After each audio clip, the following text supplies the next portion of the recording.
There's not one guy, one person in the history of this program that's bigger than the program. What's better than this? Guys being dudes. Love you guys. All right, and in 3, 2, 1, oh, what's up, and welcome into episode 148 of the Program Guys podcast. My name is Mason Prince, joined with you by Patrick Hertzberger, Mark Hall, No Ryan Tyson, Matt Gann today. Today is Thursday, November 7th. Be sure to like and subscribe on our YouTube channel. You can find us on all of our social media at Program Guys with a Z on our Facebook, Twitter, Instagram, TikTok. You can also find us on Spotify, Apple Podcasts, Google Podcasts, wherever you get your podcasts. That's where you can find us. Gentlemen, we are here. We are getting ready for Missouri. And somehow, some way, Oklahoma is a favorite in this game. And we'll talk about it and we'll touch on it. But I kind of, before we get to that, I feel like we got to get to the OU news of the week a little bit. And Jackson Arnold kind of letting it slip yesterday on Tuesday that Jaleel Farouk and Deion Burks may be back. That has not yet been confirmed by anybody other than Jackson Arnold saying, "Oh, we've got our two studs back," in a media availability.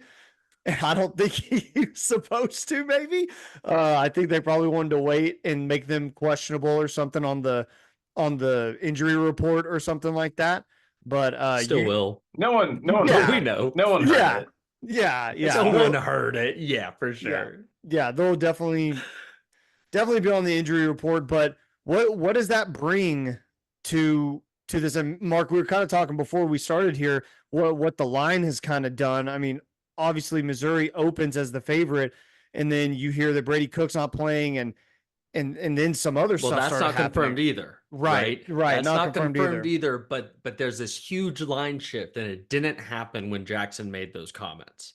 Mm-hmm. It like the comments didn't move the line really.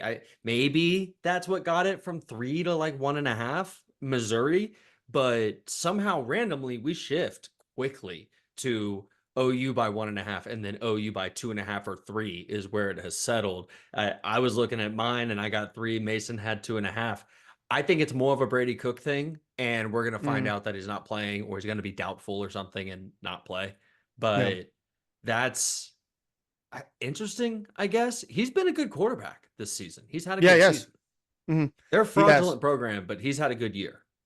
Completely agree. Completely. And we'll definitely get to that. Pat, how big of a boost would that be for even, let's pretend we don't even get both. Say you get one. How big of a boost is that?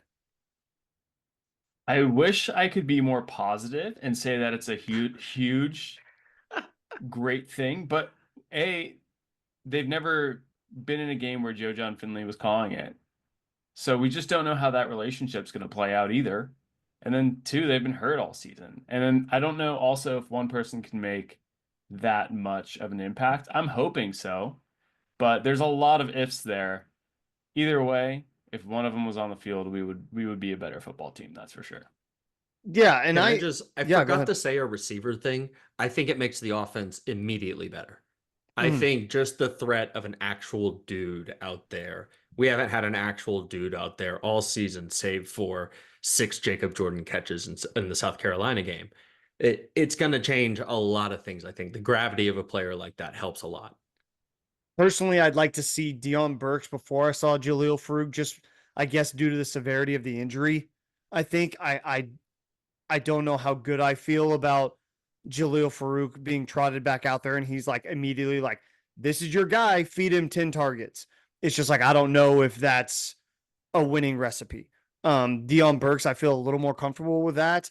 Not to say Jaleel Farouk's not a good player. I'm more cautiously trying to ease Jaleel back into the fold as opposed to being like, okay, you're ready to go.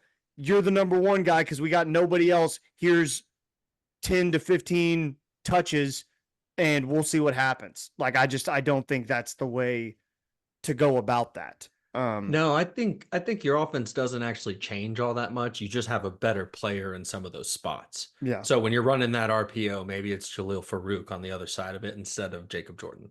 Yeah. Also, Brent Venables saying that Kevin Johns is one of the best offensive play callers that he's ever been around. I mean, is that the quote? Am I getting the quote correct? Can't be play callers, right? Because he would have been named the He play said caller. play callers. I thought he said play callers. I don't know. I that's what I thought. Mark, get us Mark's on it right now. But Trying to yeah, be. it's interesting as we're in the hunt for an offensive coordinator and you have a dude who's calling plays for you right now. And if you think this dude is one of the best play callers you've ever seen, why is he not doing the play calling? Is it because his offense was so different? No. Thank you. Kevin Wilson. Kevin Wilson. Kevin Wilson. And I said Kevin Yeah, Johns. Okay, thank you. did. And Thank you, so thank we you, thank got- you. All My right. bad. But yeah, the Kevin bad. Wilson thing.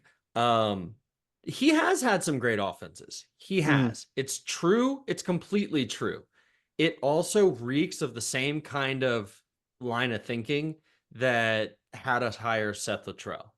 It's we'll keep some of our guys on staff, hopefully, because Kevin Wilson has worked with Brent Venables before and would be more amenable to it at a place like Oklahoma. And it's that relationship already being there. And that's not going to move the needle, I think, in the way that we need to move the needle. So it's hopefully that's not where we land in the end. I don't mind if he gets an interview, if he wants to interview as the head coach at Tulsa, but that's a weird look too. So I do not want that to end up being. I mean, look, he might get fired from Tulsa. That's true too. So like That's true, they're too. not playing good football right now, and they don't look to be in a position to play good football anytime soon. So that's an issue in and of itself.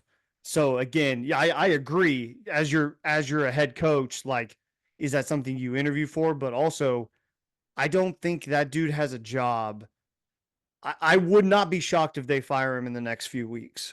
Honestly, they got just mollywopped by Texas San Antonio last week, and that is a bad football team.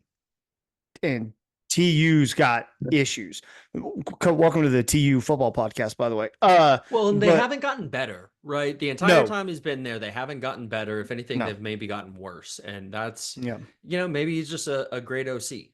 I will say, I Good will OC. say this about Kevin Wilson. The quarterback play hasn't been awful from the accounts that I've gathered.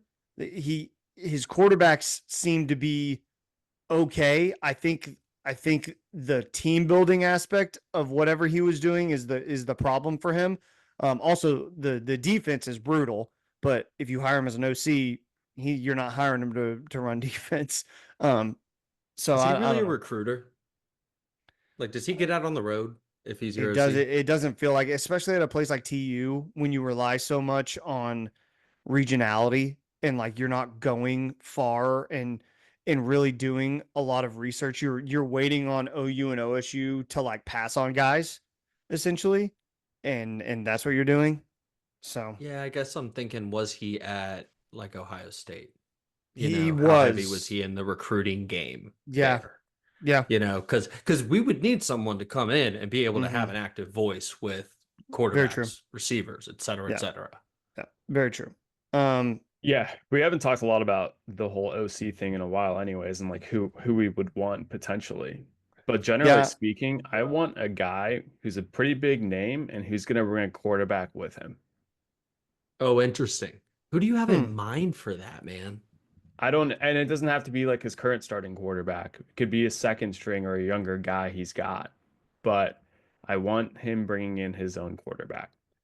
So you don't want Jackson or Michael Hawkins? On the record, I don't think they've got it. Michael Hawkins is a different story. I'm good with Jackson leaving. And I haven't said it, and I've been wanting to say it. I just couldn't find the I'm right done. time. I'm done counting Patrick's football opinions out because the dude is right more than he's wrong. So I don't I'm think not he gonna has it. tell. I'm not gonna tell him he's wrong here. But also, I think I'm That's like, out. after last night, I can say anything. Yeah, I think I'm out on the. I'm out on the UNLV OC. I'm out on him. I think Brendan it's Marion. I think it's a the go-go gimmick. offense. Yeah, I think it's a Yeah. gimmick. I It's the kind of don't. thing that's very fun to run in the Mountain college West. football EA, Yeah. the Mhm. the video game, but it is you got to be superb and you got to get Mhm. athletes to come run it for you. And why Yeah. would guys do that? Yeah. I just it's not I'm with not for you. me. Yeah, I'm not for Yeah. me. I don't really know of any name like a name People have doesn't talked pop about up. Joe Craddock, the Tulane offensive coordinator. Yeah, That's the I've heard one that that was name. on staff at the same I've time heard as GJ. I've Brent heard at GJ Clemson. Kinney. I've heard Yep. GJ Kinney. Yeah, The Washington State guy, I don't Yeah. remember his name, but I don't remember his name either. he has popped up more than one time as a potential option. I I don't just know, think man. it's gonna have to be a hire. It's probably gonna be a December hire. I just don't think it's gonna be something that like formulates right now. I think it's going to be a December hire, For like sure. later December, um, as you're getting ready for a bowl game or something, or even post bowl game. I don't even know. Um, but yeah, well, let's make it to a bowl game first. Let me Yeah. just pause right there. So yeah, I don't know. Whatever you do, you got to get someone who's ready to hit the ground running. Like you don't have time to hire somebody for them to come in and be like, "Oh, just give me like a year to get my guys in." Sorry, brother. We don't got No. that. Like Too much, yeah. you got to be ready day 1. Like you don't get to get your guys in. Brent's had 3 years of doing that. You are in win now mode. You have to be ready to go from day 1. Like there cannot be any excuses. And I think I'm sure Brent is well aware of that. And anyone else who would be on that guy's offensive staff would be aware of that as well if you're taking that job. Because you see the media, you see the people telling Brent he's on the hot seat and all that stuff. Like no one's blind to that. So if you take that job, you know that you're going to have to come in and perform, or else you're going to be out of a job. Just like that entire staff is. Agree. Yeah, I'm with you. I think it actually speaks to what Pat said about bringing a quarterback along if that's the world that we fall into. Hopefully, in my brain, that person doesn't start for you. He is your Mm-hmm. backup and he helps Jackson Arnold or Michael Hawkins learn an offense. But if someone's bringing a second string quarterback, I definitely want to keep one of those guys. But Right. yeah, Right. Let us know ready down to below in go. the comments your thought on the offensive coordinator saga. You do you have a name that's popping up in your head that you should hire? We read every single one of your comments. All right, and I guess we're on to Missouri. We turn our attention to the Tigers, who are what are they 6-2, 6-2, I believe now. Yes, Yeah, 6 and yep. 2, 6-2, 20, 2-2 in the SEC. 24th ranked team in the country. They are an underdog at home to the Oklahoma Sooners, 2.5. As I look at it on ESPN at 6:30 p.m. Wednesday evening, that is interesting. If you had OU being a favorite going into this game 2 weeks ago, I would have said you are on drugs. There is no possible way, but here we are, and I am interested. The offense got right against Maine last week. Hopefully, I don't know. And again, you don't need your offense, and we'll transition this into the offense against Missouri's defense. You don't need to go in there and score 40. If you have to go in there and score 40, then you already lost. You already lost the game. That means your defense fell apart and you didn't have a shot anyway. Like, I think if you go in there and you can put up 24 points, I think you got a really good shot. I think you got a really, really, really good shot at winning that football game. Go ahead, Mark. To your point, team totals, I just saw them. OU 21.5, Missouri 20.5. So, Okay. they're projecting that kind of a game too. And I think that sort of lends itself to Oklahoma in a I way agree. because we found at least kind of what the formula is. It's running the football and seeing what you can build off of that in your pass game. It's hitting a deep ball to Brennan Thompson every now and then. It's hitting something to one of your superstar flashy receivers that's coming back, 2 of them, whatever it is. Mhm. but it's mostly pounding the ball forward. We can do that hopefully with some regularity and consistency against Missouri. Whereas on their side, Luther Burden was supposed to be a Bolitnikov guy, and Mhm. Theo Weiss is leading the team in receiving. So those are their weapons, and their quarterback might be out. So, the game seems like it's going to set up for that kind of a game. 3 touchdowns, you might win. Right. Pat? Yeah, I think, Mark, when you said pound the ball, that's what I want to see. I think if our offense gets going with a run game, this game should be an easy one for us to win. I think we're more talented, especially if they have a quarterback that is out. There's really no excuse for our defense not to be their defense in this game. So I know we're not talking about the defense, but that's what Yeah. it is, right? I think our offense will put up more points. It's going to be a close one. It's probably going to be low 20s. Agree.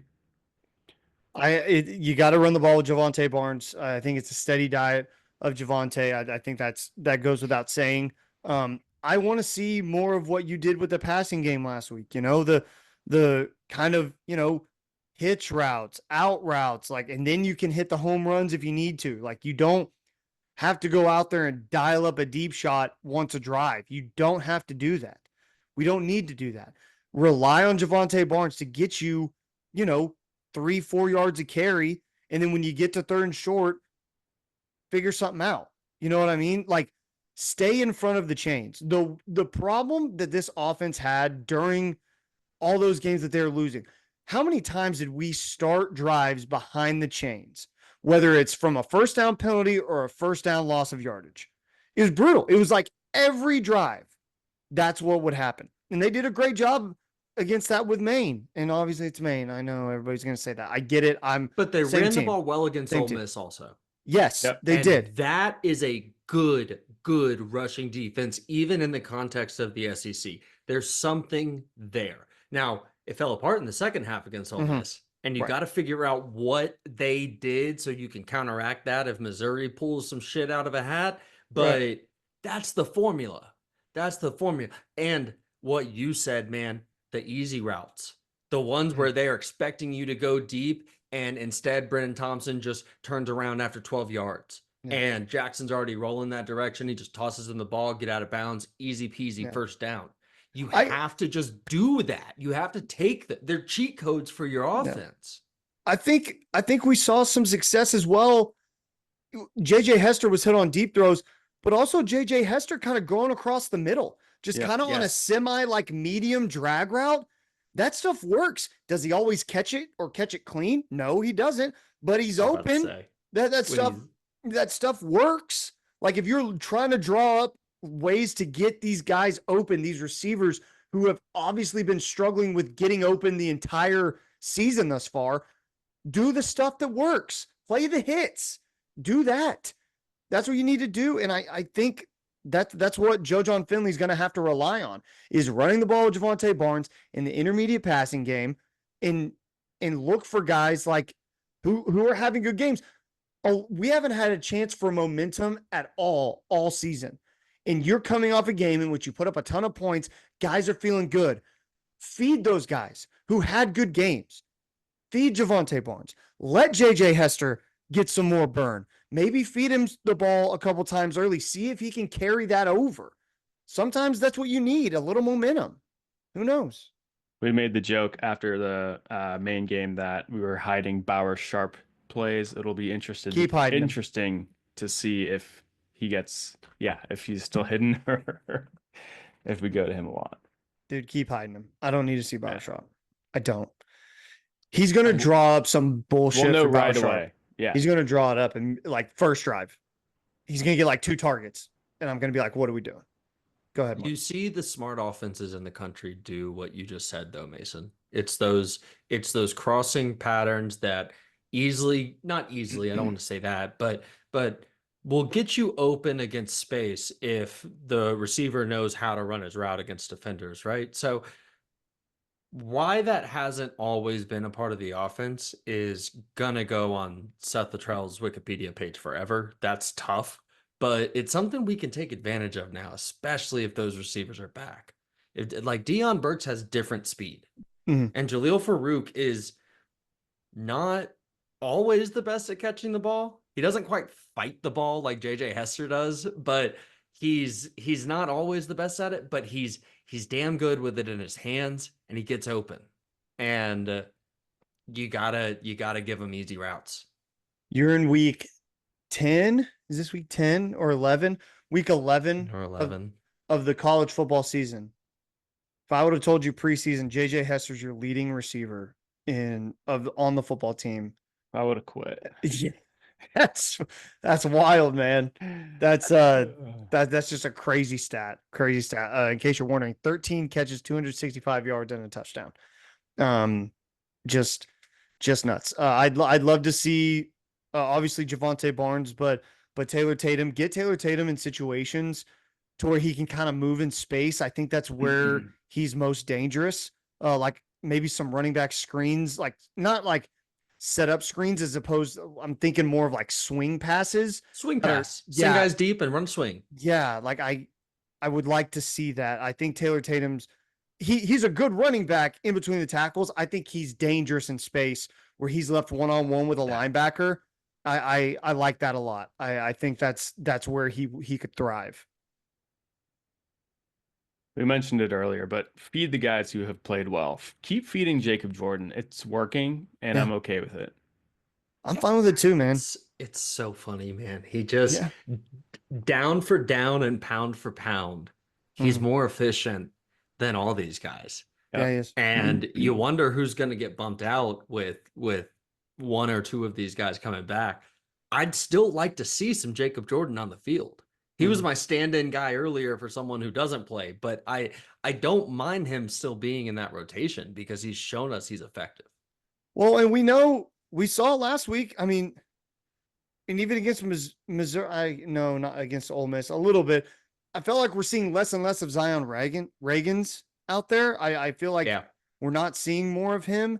So who your guys? JJ Hester. Let's say those two receivers do come back. So you're probably looking at JJ Hester, Deion Burks, Jaleel Farouk, and then who's Brennan your fourth? Thompson. Brennan Thompson, yeah. But I mean, how much those guys rotate? I feel like Jacob Jordan's going to get plenty of burn and plenty of opportunity to stay out there, and he deserves it. And you know what? If you're Joe John Finley, I know you hate to do it, but why not go with more receivers on the field?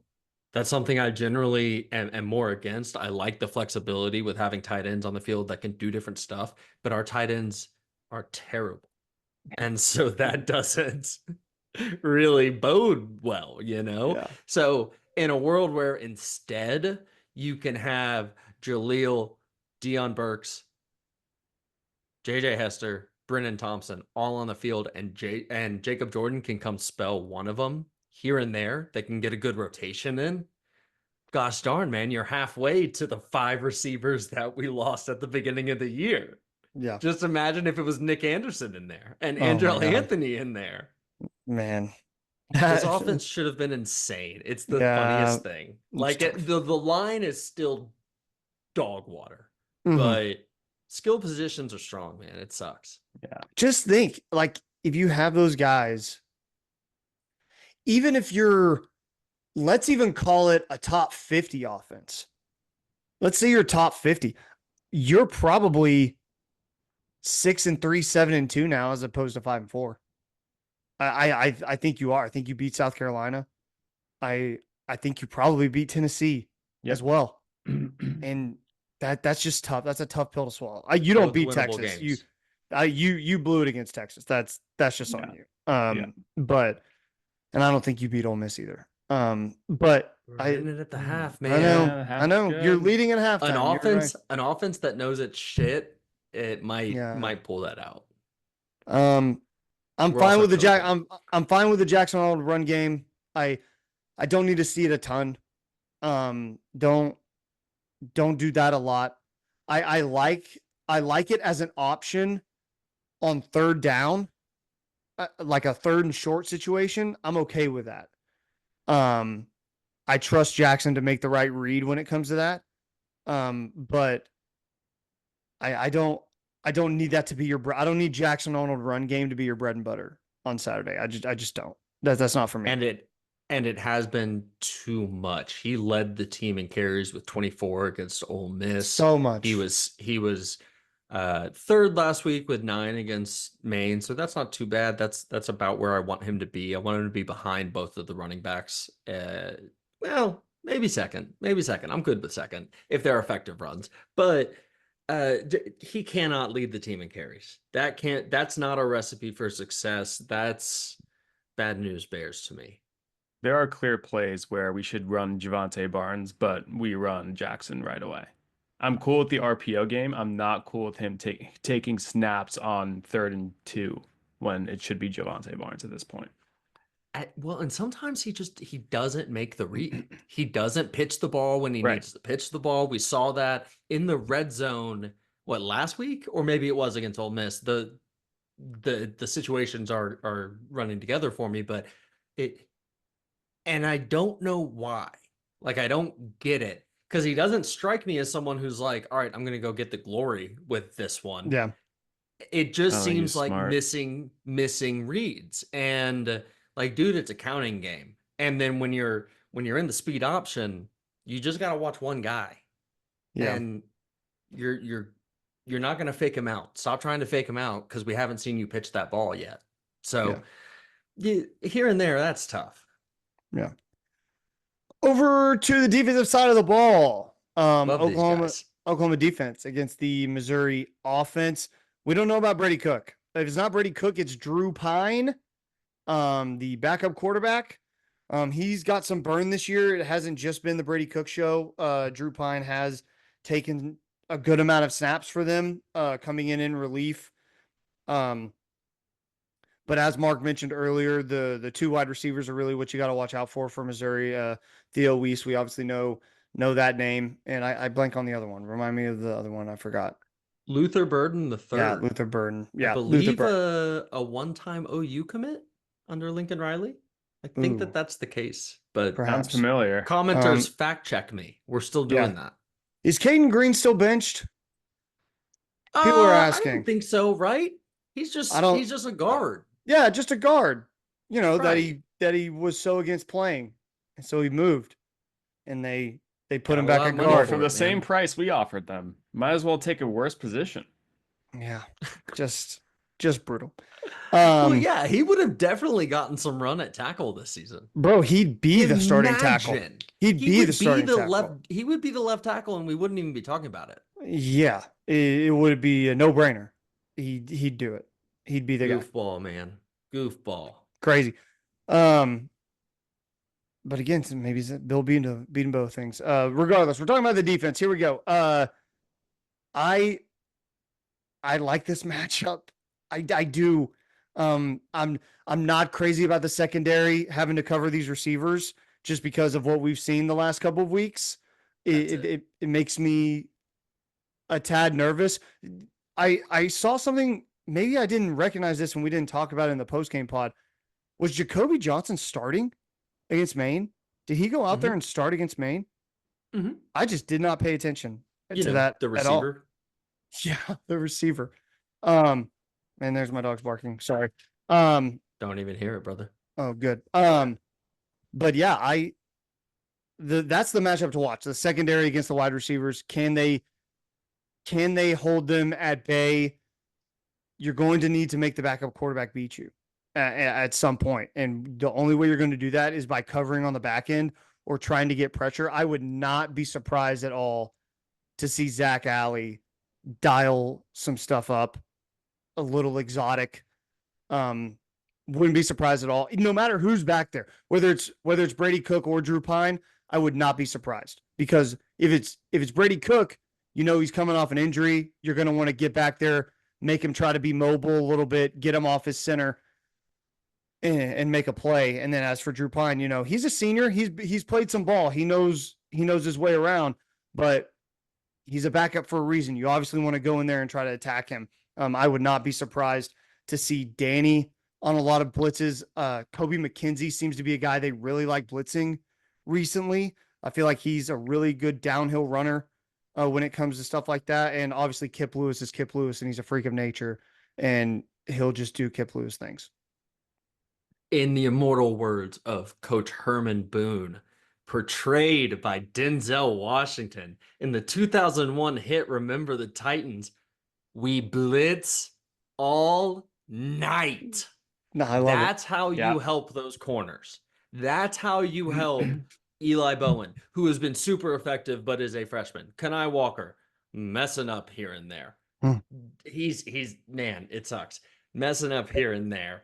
Woody, good, but seems to be playing more cheetah, which is kind of just a nickel, so it's fine. But how you help those guys in one-on-one coverage is you beat the shit out of the offensive line, the running back, whoever is in there to block, and you get to the quarterback and you make the quarterback afraid. And I think that we've seen an ability from some of these guys on the defensive line, Jaden Jackson, David Stone, Dominic Williams, obviously, Grayson Halton, to get push and get through.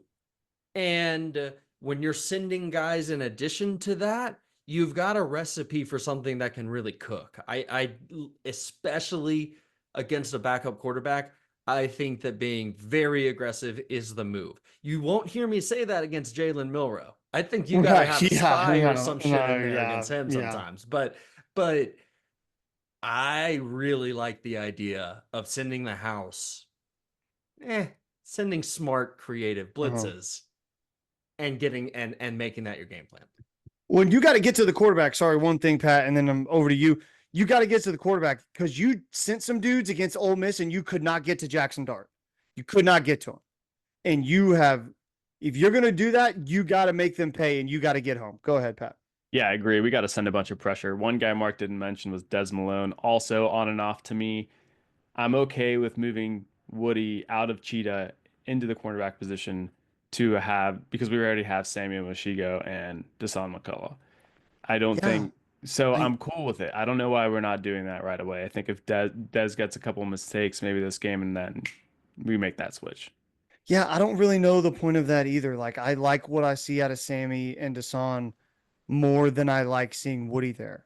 Like, I think it's a skill set issue. Okay. They don't have anyone now that Kendall Dolby's down, because Kendall Dolby was like the X factor there, man. He would get his ass into the line and play like a linebacker, even though he's tiny, comparatively speaking, and he had coverage skills. Woody's the guy with the coverage skills. Yeah. You know, Sammy is getting there. He might get there in a year or two, but Woody's the guy who's been starting at corner since he was a freshman. So that part of it comes a little bit more naturally for him. Totally. Back when he was a freshman in the Bob Stoops era. Yep. While That's while not ago. true, is it? Dude's 35. No, I'm kidding. Okay. No. I was like, no. there's no I'm way. sorry. No. I'm just messing around. I'm just messing around. Back checking Like for 17, man. Yeah. I would like to see some Ethan Downs, some pressure on the edge. He I didn't play last week. Yeah, Love to see him fresh. I don't know if he's going to be out there. I assume he is. We'll get the injury report. Obviously, like we literally get it when we record on Wednesday Wednesdays. night. As soon as we get done, like we get it. Oh yeah. So David Stone has been playing better and better every single game, more involvement every game. Hopefully Agreed. that continues. he was like the He highest looks graded freshman in the Yeah. country. or something? Freshman defensive tackle in the Thank you. country, according Thank to you. PFF. Which, you. you know, we're hitting a lot of filters there, but that's know. good. That's still good. I'll take it. We are. I'll We're take hitting, it. It's a win. We're hitting a lot of filters, and I'm of the crew that likes the PFF rankings when they're nice to the guys that I like. Yeah. You know, Oh, yeah. and when they're not nice to the guys I like, I'm like, this is a crock of shit. Like it doesn't matter. So I'm easily like a fake fan when it comes to that stuff. Well, it's like, all right, does your stat have like all the good players up there? Because Yeah. then it's like, all right, cool. That's probably a good stat. If your stat has just like a bunch of dudes, if any stat you have tells me that Bauer Sharp is like a competent tight end, that's a bad stat. Throw it out. Mhm. You Yes. didn't run the numbers right. You need to reweight that shit. No, watch tape, like watch ball. You don't know ball. You don't know ball. Anything else on the defense, guys, before we move on? Robert Spears Jennings has been incredible this season. He's been great. I he's been expect a to lot of fun. see a continuation of that. He was probably coming into the season the safety I was third on the excitement list for me. You know, Peyton Bowen is number one. Billy Bowman is a mainstay. And then Robert Spears Jennings was always going to be a starter, but I just thought of him as more consistent without star stuff, and he's doing star stuff now. It's very cool to see. I love that. Pat, anything else before we move on? Nope. Okay, we'll get our score predictions in. Like, make sure to give us your score prediction while you're down below in the comments. We read every single one of your comments. Mark, go ahead. What's your score prediction? I'm going to go with an Oklahoma cover. I've talked myself into it. I shouldn't, but I have. 27-20, Oklahoma. I like that. Patrick, go ahead. I used to joke that I wasn't going to be on this podcast because Missouri is such a joke of a program that shouldn't even exist. Oh, yeah. Yeah, I mean, I didn't want to we leave you two shoulda- hanging, just you two tonight, so I joined. Yeah, right. Missouri sucks. We should kick their ass 23-10. Dude, ooh, I like that. Team is 6-2. Yeah. Yeah, I like the 23 number. I want it to be kind of goofy. I have 23-20 Oklahoma. Another cover. Oklahoma covers again. I need to look back. They covered against Maine. They covered against Ole Miss. I'm feeling good. I'm feeling good. You about and the I have covers. us hitting. You and I have us hitting the over. Patrick has us hitting the under. But Okay. all of us have us hitting the -150 money line. Guys, $50 a piece. Let's talk about We it. all make a little dollar. We all make a little money. But yeah, Talk to Pat's point, Missouri's a joke of a program. Eli Drinkowitz Absolutely. is a snake oil salesman. The dude's Oh my God. a false prophet. He's not the real deal. I think Missouri is so fraudulent.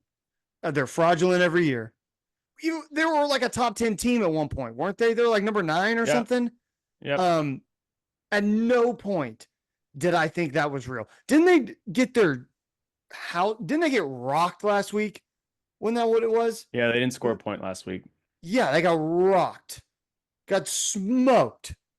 That's the Missouri you know. That's the real Missouri. That's who they are. And this is a bad Oklahoma football team. Let's not shy away from that. They're not great. They're still better than Missouri. Always and forever will be. Missouri's a joke. Eli Drinkowitz is so like false. Everything about him is just so fake. He seems like the high school tennis coach that has to be like a freshman football coach also. That's exactly what he also seems like a make-a-wish. He's faking it. He's like a make-a-wish Kirby Smart. He's like in my last day, I want to be Kirby Smart. And like that's what it is. You could say pretend. You could say poor man's. No. You could say anything. No. A downgrade. Because he's not good enough to be a football coach. So that's the only way he got to be a football coach is by the Make-A-Wish program. And they let him in there and they go, get after him, buddy. You are Kirby Smart. Get the haircut and everything. No, he's a joke. I think he's fraudulent.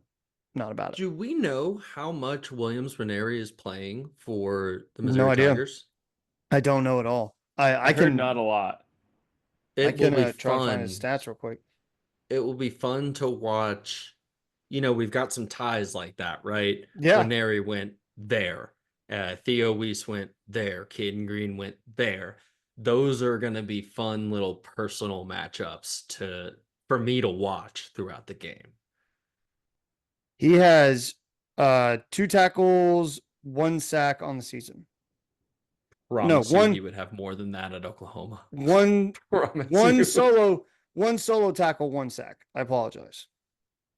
He got that in a 45-3 win against UMass when he got in at the end of the game. So Todd Bates would get him in a rotation. he would. It ain't no doubt. He would. And hey, hope it works out for you, brother. Just not this week. Hey, 2 commas is great. Two Sure. commas is what you'd want, you I'm know? not gonna hate chasing the paper. Like you got to do what you got to do. But Won't get snaps, but no. But hey, well, you won't get NFL tape. But hey, mm, made that money in college. Good for you. mm. Good for you. David Stone's doing both. Oh, King. King. What Jane Jackson's doing both. No, Power no. line. Power line. Oh yeah. Wyatt Yeah, Gilmore's what's the kid at Texas doing? What's his name? Colton Vasek? Yeah. Yeah. What's that guy Nothing. doing? Ah, shame. Nothing. And now that he's in college, I'm happy about it. When you're a kid, it's different. Yeah. Now, yeah, dude, sucks to suck. Your team is good and you don't contribute. At Like, all. what's that like? None. Don't do nothing. Amazing. Anything else before we get out of here or get our MVPs and then we get out of here? Oh, do we want to talk CFP at all? Do we just want to? I like the top four. I think I it's like it too. fairly. I think it's fairly good. I also think, sort of, maybe more than sort of, that if we saw Georgia play Oregon, it wouldn't like Georgia's favorite, and I think yeah. Georgia wins that game. So there's a little bit of playing with the numbers here. Yeah, But I think so. I like that Miami is in that top four. I think that that's a deserving team. think they behind deserve the way that. Cam Ward has played. And, otherwise it looks pretty good. I can understand Indiana maybe having some qualms with being the number 8 team in the country as an undefeated Big Ten team, but you're going to have an opportunity to beat or to play, teams in front of you, teams ahead of you. So we'll see that rectify itself if it needs to. Yeah. Winning takes care of everything. Winning will take care of everything, especially in the Always era, does. especially in the era of automatic bids. Take care of what you got to take care of. It's not gonna matter. Indiana could drop a game and still make it to the Big Ten title game and win the Big Ten title Absolutely. game. Don't matter. Walk Right. in there Doesn't as a matter. 4 seed. Get a bye. And you're fine. Yeah. Patrick, what do you think about your favorite team, the Tennessee Volunteers, coming in at 7, just ahead of Indiana and the projected 8 seed, the way that the bids work? I think this is right where you put them, really. I mean, Interesting. yeah, I also think Texas at 5 is just too high, but that won't change. They Just from, want an they eye want them test. that. Yeah, I just think from a- Texas is favored in a neutral side against Tennessee. I'm curious. I need to look at the SEC standings and how they play out. Who are the top 2 teams right now? Oregon. So in the SEC. In the SEC, yes. So like who gets to Atlanta? From standings wise, I'm not sure. Now that Texas A&M lost, well, so it's going to be Texas, and they have a win over Bama. So it's Georgia Georgia and Texas are 5-1. There you go. Tennessee's 4-1. Texas and LSU are 3-1. Then everyone else has 2 losses. So there's 5 1-team losses right now. Yeah, so Texas We're going has to get into a messy situation here. Texas has Florida, Arkansas, Kentucky, and A&M remaining. Texas wins out except for maybe not A&M. They're at A&M. They're on at November A&M. Say all 30th. that again. Say all that again. Home against Florida, at Arkansas, home against Kentucky, at Texas A&M. Ooh. That's their remaining schedule. I don't know. Arkansas's got a problem right now, but Arkansas is kind of feisty. If Taylor Green, is it Taylor Green? Is that how you say it? Taylor Green. Yeah. If Taylor Green is right, at Arkansas as a game, and if Mark Stoops just decides to pull the rabbit out of the hat like he does once a year, and he didn't get it against Bama, if he does that, I think there might be one upset in that mix against Texas. I mean, don't get me wrong. I'm not here to tell you Texas is bad. They're a good football team, but I think there's some teams that could get them. I think the Kentucky and the Arkansas games stick out, but obviously besides the A&M one that's at A&M, which is those Aggies are going to be foaming at the mouth for that game. That place is going to be rocking. I will be curious to see what happens. Here's my Kyle Field thing. It's going to do all of its goofy little chants and fun things, and also not really be rocking. So really challenge to any of the Aggie listeners. I know Pat's got some friends that might tune in. Yeah. Go be actually loud and actually mean and make a difference against the Texas Longhorns, you get this chance again. Yeah. This could be a good start. What would really shake things up is if Tennessee beats Georgia in 2 weeks, because then you have a 2-loss Georgia team that, do they make the playoffs at that point? I say yes, but a 2-loss Tennessee team, to the loss being Georgia and Arkansas, probably doesn't. Maybe. I mean, Bama is a 2-loss team and they're still in the hunt. It's true. So Yeah. you Maybe. just have to look better than Bama down the road, right? True. Or Boise State. Yeah, I saw something that there's a road What's for like 5 SEC teams in the playoff, which would just melt shit down. Like people would freak out. They'd freak out. I mean, we're at 4 right now, I know, right? yeah. If Texas A&M, so if they win out, except Texas A&M beats Texas, I don't think that knocks Texas all the way out, and then Texas A&M has to jump. That gets you to 5. All it takes is one game, I feel like. Yeah. And honestly, right now, Alabama, Tennessee, and Georgia are the 3 best teams, in my opinion. Sure, maybe you can throw Texas in there too. See, yeah, But that's trade 4 out at least, Tennessee and there's for got to be Texas. one more. I think Texas is better. And then, the Big Ten teams are good. I just think that Oregon hadn't played a team with a defense like an Alabama, a Georgia, a Texas. Yeah.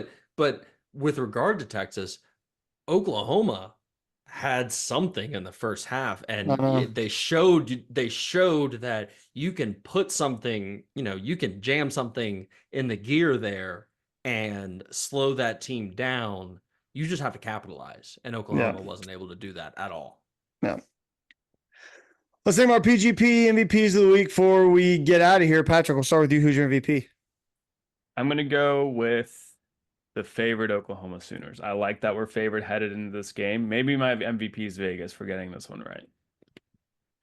Really? Okay. Yeah. All right. Mark, who's your MVP, man? No, you go. I don't have anything yet. Give me a sec. That's why I went with Vegas. I'm trying to find the stat that I want to say. Arne Slot is my MVP. Liverpool manager. He's won. There it is. He's won 14 out of his first 16 matches. That's a Premier League record. That's impressive. A lot of people were counting Liverpool out, and they're at the top of the Champions League, top of the Premier League right now. Early on in the season, they're playing very well. Very exciting to watch them play football on Merseyside. And I figured mine out. I'm going to go with Amin Thompson, the wing for the Houston Rockets. He can guard anyone on the court, 1 through 5. Like he's very big and long. He's not big enough yet, but at least like 1 through 3 and 1 through 4 most of the time he can get out there and do things. He is 12 points last game, 18 against the Warriors, 10 against the Mavericks, all of them well above 50% shooting. And he gets boards too. 9 against the Knicks, 11 against the Warriors. He is becoming a guy that you can't really leave off the floor. And I wonder if at some point they make a move with Fred VanVleet and be like, hey, buddy, maybe you run the second team and Amin starts and Jalen Green just sort of brings the ball up the court, and then you initiate offense through Şengün or something like that. So something to watch out for if you're a Houston Rockets fan. I think there's like 4 of us. So Amin Thompson, my MVP. You hear that, Gan? I love that. Dude, he was so right about that thing. I think I kicked his ass, but he was right about the what was real. Yeah. All right, that's gonna do it. Listen. Episode 148. Yeah, he won't listen. Is in the books. Be sure to like, subscribe on our YouTube channel. Find us on all of our social media at Program Guys with a Z. We'll have a post-game pod for you after the Missouri game. Boomer Sooner, let's go get a win. Pat, take us out, man. Keep pushing it, baby. 3, 2, 1. There's not one guy, one person in the history of this program that's bigger than the program. What's better than this? Guys being